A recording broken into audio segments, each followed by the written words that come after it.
The fallout from that calamitous Mueller testimony continued to reverberate today, and the questions keep mounting.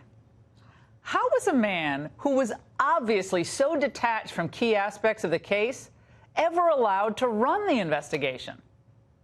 Why didn't they end the investigation when they realized there was no collusion or conspiracy to throw the election? How could Mueller not have known anything about Fusion GPS? And why wasn't the FISA court fully informed about the origins of the dossier? How did Trump-hating partisans manage to become key players on Mueller's team? Why do elites always seem to get away with the abuse of power when conservatives like Trump are dragged through the mud for something he didn't even do? Well, as to the last question, the elites in both parties, let's face it, have a lot to answer for. And it's up to us to hold them accountable. So this kind of thing doesn't happen ever again to any president or, frankly, to any American citizen.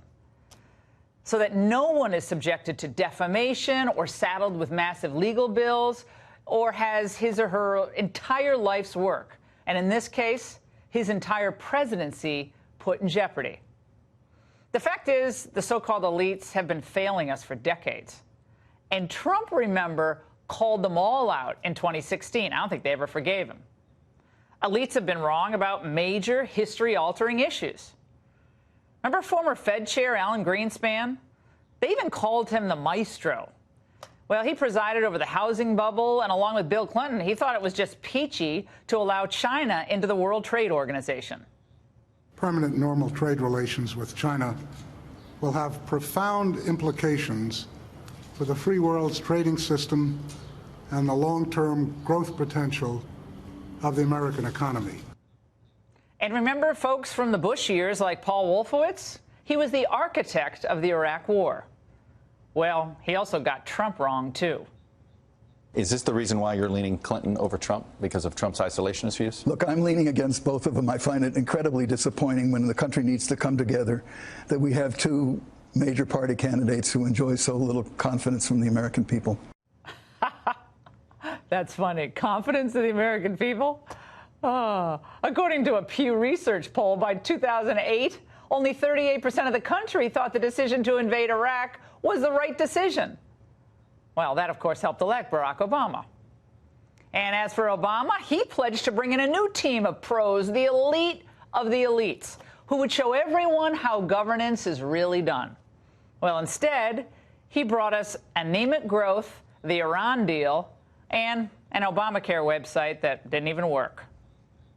Did you try signing on the site yourself? I have created an account on the site. I have not tried signing up because I have insurance. Did you find it challenging? What did you think of it? Well, I think there certainly are some challenges. It could be smoother. It could be easier to access. And that's really what we're working on. I mean, nobody says the site is working the way we want it to. Wait a second. I thought they were going to be the smartest people ever. And yesterday, of course, we were reminded that the American taxpayers spent $34 million for an investigation that could have been easily handled by the regular line prosecutors at the Justice Department.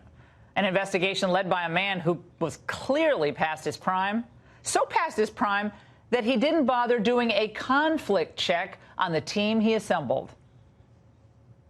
Andrew Weissman attended Hillary Clinton's election night party. Did you know that before or after he came onto the team?